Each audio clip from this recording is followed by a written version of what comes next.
ये वक्त का पहिया है, आज मेरा घर टूटा है, कल तेरा घमंड टूटेगा। घर भी टूट गया, घमंड भी टूट गया। ये दोनों भाई, मैंने पहले ही कहा था ना कि zero equal to zero, zero plus zero equal to zero, zero minus zero equal to zero. तो जीरो में जीरो मिलाएंगे तो कुछ होगा नहीं। ये दोनों भाई साथ आए थे, मैंने पहले ही रिजल्ट आउट कर दिया था और रिजल्ट आउट हो गया था इस दोनों भाई के आने के बाद। और हुआ मित्रों ऐसा इंटरेस्टिंग बात आज मैं बताता हूं। ये जो राज ठाकरे इनके साथ आए, एक बिल्कुल लंपट किस्म का इंसान है, बिल्कुल लंपट। जैसा इसका भाई है वैसा ही वो है। ये पहले कभी राहुल गांधी की प्रशंसा करेगा, फिर मोदी की तारीफ करेगा, फिर ये गुलदस्ता लेकर के पहुंच जाएगा देवा भाऊ के पास, फिर अपने भाई के पास। अजीब तरह का कैरेक्टर है ये, कहीं भी ये खड़ा नहीं रह पा रहा है। मतलब इनका जो चरित्र है वो पूरी दुनिया देख रही है। तो आखिर में इसने क्या किया कि भाई मराठी मानुस का नारा दिया, south Indian, north Indian, Gujarati, सबके खिलाफ लड़ाई छेड़ दी, सबके खिलाफ लड़ाई छेड़ दी।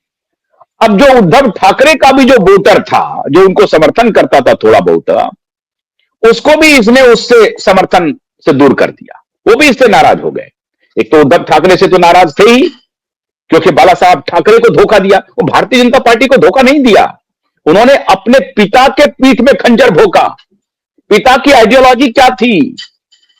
हिंदू हृदय सम्राट थे पिता, उसके उनके पीठ में खंजर भोंक करके जस्ट अपोजिट पार्टी के साथ, अपोजिट विचारधारा के साथ अलायंस कर लिया। तो केवल भारतीय जनता पार्टी को इसने खंजर नहीं भोंका मित्रों, इसने अपने पिता को खंजर भोंका था। फिर भी जो उनके जो वोटर थे वो लुंगी वाले, नॉन लुंगी वाले, नॉर्थ इंडियन, गुजराती, मद्रासी, सब इनको वोट कर सकते थे। लेकिन जैसे ही ये भाई आया दुशासन, जैसे ही ये दुशासन साथ में आया कि वो भी जाता रहा, वो वोट भी जाता रहा इनका, वो भी खत्म हो गया। दुशासन से भी घटिया कैरेक्टर है। निरीह गरीब लोग जो रेडी पटरी लगाते हैं मुंबई में, उनको बुला करके, उनको बीच में अपमानित करके, थप्पड़ मार करके, उनके पटरी को, रेडी पटरी को तहस नहस करके अपना ये पौरुष दिखाता है। ये दो कौड़ी का आदमी ये अपना पौरुष दिखाता है, जिसकी अपनी कोई औकात नहीं है। और मुंबई की जनता को सैल्यूट करना चाहिए। आज महाराष्ट्र के मराठी मानुस को सैल्यूट करने का वक्त है कि मराठी मानुस ने इन दोनों भाइयों को औकात दिखा दी। और वो जो दलाल पत्रकार रात 9 बजे तक लगे हुए थे कि सरकार बन जाएगी, सरकार बन जाएगी, महाविकास अघाड़ी आ गया, 24 सीट मिल गया है कांग्रेस पार्टी को, तो सरकार बन जाएगी, उन दलाल पत्रकारों को भी चुप कर दिया। एब्सोल्यूट मेजॉरिटी आ गई है शिवसेना शिंदे और भारतीय जनता पार्टी को, और उसका मेयर बनने जा रहा है, सरकार पर कब्जा है। 74,000 करोड़ के बजट में मैं कैसे कह रहा हूं कि हफ्ता देगा? अभी 1100 स्कूल हैं। 1888 में इस म्युनिसिपल कॉरपोरेशन का एक प्रकार से जन्म हुआ और सर फिरोज शाह मेहता के जमाने से 1872 से यह चलता रहा। 1888 में एक्ट बना और उसके बाद यह मुंबई म्युनिसिपल कॉरपोरेशन का गठन हुआ और तब से अनवरत यह चलता रहा है, जिसके वार्ड में अगर आप देखेंगे तो 227 वार्ड में पूरे मुंबई को डिवाइड किया हुआ है। मतलब 227 काउंसिलर चुन करके आएंगे और उनको हेड करता है, जो जनरली हर कमिश्नर में, हर म्युनिसिपल कॉरपोरेशन में होता है, एक म्युनिसिपल कमिश्नर होता है। तो मुंबई जो म्युनिसिपल कमिश्नर है, उनके अधीन में ये 227 वार्ड रहेंगे और फिर अलग अलग जोन में डिवाइड करके असिस्टेंट डिप्टी कमिश्नर होंगे, असिस्टेंट कमिश्नर होंगे, डिप्टी कमिश्नर होंगे। इस तरह से अलग अलग जोन में कमिश्नर के हिसाब से ये पूरा प्रशासन चलता है। अब ये जो 227 काउंसिलर की सीट है, इसमें इनके 60-70 आ गए हैं, उसका कोई महत्व नहीं है। क्यों? क्योंकि इनकी चलेगी नहीं। अब आप देखिए कि ये मुंबई म्युनिसिपल कॉरपोरेशन क्या क्या काम करती है। सड़क बनाती है, बिजली की व्यवस्था करती है, ट्रांसपोर्ट की व्यवस्था करती है, स्कूल चलाती है, अस्पताल चलाती है, ब्रिज बनाती है, मतलब इंफ्रास्ट्रक्चर ड्रेनेज का व्यवस्था करती है, लॉ एंड ऑर्डर मोटे तौर पे इनके पास उस तरह से नहीं है, लेकिन बाकी लैंड पूरा जो है ये मुंबई म्युनिसिपल कॉरपोरेशन ही मैनेज करता है। जमीन जिसको कहते हैं, जमीन म्युनिसिपल कॉरपोरेशन के पास है, और जिसके पास जमीन है वही ताकतवर है। तो जमीन का प्रबंधन म्युनिसिपल कॉरपोरेशन करता है। इस पर यह शख्स पिछले 27-28 साल से कुंडली मार करके बैठा हुआ था, और अगर आप सीधे कहें तो लगभग 40 साल की सत्ता, जहां बाला साहब ठाकरे के जमाने से शुरू हुई थी, 40 साल की सत्ता से बेदखल कर दिया, बाहर कर दिया, गेट आउट कह दिया मुंबई करने इस दोनों बाप बेटे को, कुंडली मार करके बैठा हुआ था।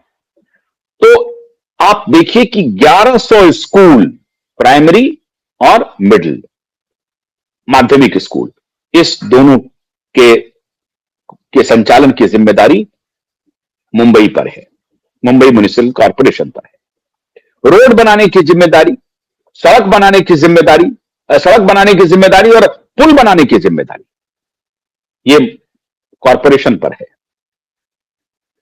बिजली की जिम्मेदारी कॉरपोरेशन पे है, ट्रांसपोर्ट की जिम्मेदारी कॉरपोरेशन पर है।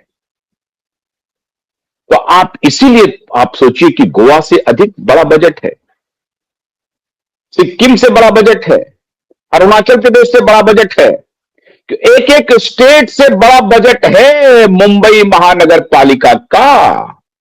और इसीलिए ये दोनों बाप बेटा सोचता था कि कहीं कोई परभनी ले ले, कोल्हापुर ले ले, सोलापुर ले ले, अकोला ले ले, नागपुर ले ले, पुणे ले ले, सब ले ले, मुंबई दे दे। मैं तो हैरानगी की कल खबर आई, 151 में से 102 सीट नागपुर में भारतीय जनता पार्टी को और 6-7 सीट शिवसेना शिंदे को। हे शरद पवार की एनसीपी कहां गई पता नहीं। कांग्रेस पार्टी 13-14 सीट लाई है वहां पे, कहां गई वहां पर? 13-14 नहीं, लगभग 20-25-40 के आसपास का सीट है वहां पे नागपुर में। तो खत्म। पुणे में भारतीय जनता पार्टी की तूती बोल रही है, कोल्हापुर में, सोलापुर में, अरे 29 में से 26, सीधा सीधी ऐसे समझिए, 29 में से 26 म्युनिसिपल कॉरपोरेशन में भारतीय जनता पार्टी की तूती बोल रही है। और पिता पुत्र तो पहले ही खत्म हो गए। तो शरद पवार जो इनके सलाहकार बने थे, शरद पवार, वही corruption plus corruption plus corruption वाले, वो शरद पवार भी बाहर हो गए। अब इनका भी कोई नाम लेवा नहीं बचेगा। मुंबई में जो बॉलीवुड था, मुंबई में जो बॉलीवुड और लैंड और सब चीज का जो घालमेल चल रहा था, ड्रग, अवैध बार आज भी चल रहे हैं मुंबई में, आज भी इन माफियाओं के अवैध बार अब इक्के दुक्के चल रहे हैं, लेकिन चल रहे हैं। एक जमाने में अवैध बार का इन्होंने तांडव कर दिया जब ये इनकी सत्ता थी और कांग्रेस की सत्ता थी। कांग्रेस के साथ हॉबनॉबिंग करके बाला साहब ठाकरे ने अपनी राजनीति चमकाई थी, और वो हिंदू हृदय सम्राट तो बने, लेकिन दोस्ताना बड़ा अच्छा रहा उनका, सबके साथ दोस्ती निभाते रहे, और उन्होंने अपना अंपायर खड़ा कर लिया। लेकिन बाला साहब ठाकरे को मालूम नहीं था कि एक दिन उनका ही पुत्र, उनका ही पोता, उनका ही भतीजा उनकी पार्टी की लुटिया डुबो देगा। अब 1100 स्कूल पर कोई कब्जा नहीं, इतने बड़े ट्रांसपोर्ट फ्लीट पर कोई कब्जा नहीं, इलेक्ट्रिसिटी के इस पे कोई कब्जा नहीं। क्रेडिट सोसाइटी का मैंने आपको बताया था, वो ट्रांसपोर्ट से ही रिलेटेड था और इलेक्ट्रिसिटी वालों से। वो क्रेडिट सोसाइटी में खत्म, ये दोनों भाई फिर भी साथ लाकर के लड़े थे, खत्म हो गए थे। क्रेडिट सोसाइटी से ही इनकी हार शुरू हो गई थी। क्रेडिट सोसाइटी का जो इलेक्शन हुआ तो उसमें 0 सीट आया था। क्रेडिट सोसाइटी के अपने यूनियन के जो लोग थे उनको सीटें मिली थी, और फिर भारतीय जनता पार्टी समर्थित लोगों को भी मिली थी, 7 सीटें आई थी। उतनी अपेक्षित सफलता नहीं मिली थी, लेकिन इन दोनों पिता पुत्र की पार्टी को खत्म, पिता पुत्र और भाई, तो ब्रदर्स का खेल खत्म। इन्होंने नया शुरू किया था ठाकरे ब्रांड, ये मार्केटिंग करने वाले थे ना, राजनीति से कोई मतलब नहीं, ब्रांडिंग मैन थे, ठाकरे ब्रांड बनाया था। देवेंद्र फडणवीस ने कहा कि ठाकरे बैंड का कोई मतलब नहीं, वो बैंड बजाएगा। वो ब्रांड नहीं है, वो बैंड हो गया है। Thackeray is no more a brand, rather a band. अब वो बैंड बजाए और तुरही लेकर के बाहर निकले, अलग अलग शादियों में जाए, क्योंकि इसके अलावा अब कोई चारा नहीं बचा है। हाँ, भ्रष्टाचार, अब जो मैं आ रहा हूं असली बात पर, अभी तो आना है। कल तक जो हफ्ता वसूली से इन्होंने मिल्कियत बनाई है ना, साम्राज्य बनाया है भ्रष्टाचार का, उस हफ्ता वसूली पर अब डंडा चलेगा। इन्वेस्टिगेशन ऑन होंगे। मीठी नदी के भ्रष्टाचार में, सड़कों के भ्रष्टाचार में, कोविड के दौरान सैकड़ों करोड़ के भ्रष्टाचार में, और इन सब की तो इंक्वायरी अब शुरू हो गई। अब इनको चढ़ावा लेकर के सरकार के पास, देखिए साहब, किसी की भी सरकार हो, वो भी भ्रष्टाचार तो करती है। मुझे नहीं मालूम कि देवा भाऊ की सरकार क्या करेगी, मुझे नहीं ना, लेकिन चढ़ावा अब इससे लिया जाएगा। माए बाप मुझे बचा लो, और इनको चढ़ावा देना ही पड़ेगा। तो अब WEF से बोलेंगे, वर्ल्ड इकोनॉमिक फोरम वालों से बोलेंगे कि भैया हमने आपको मदद किया था कोविड के दौरान, तो कुछ पैसे दीजिए, देव भाव को देना है। देव भाव लेंगे कि नहीं लेंगे मुझे नहीं मालूम। देव भाव के नाम पर नीचे वाले ले लेंगे, नीचे वाले के नाम पर कोई और नीचे वाले लेंगे। अब तो यह हालत होगी कि एक पुलिस कांस्टेबल इंस्पेक्टर छोड़ दीजिए साहब, कांस्टेबल भी इनसे सैकड़ों करोड़ वसूल सकता है।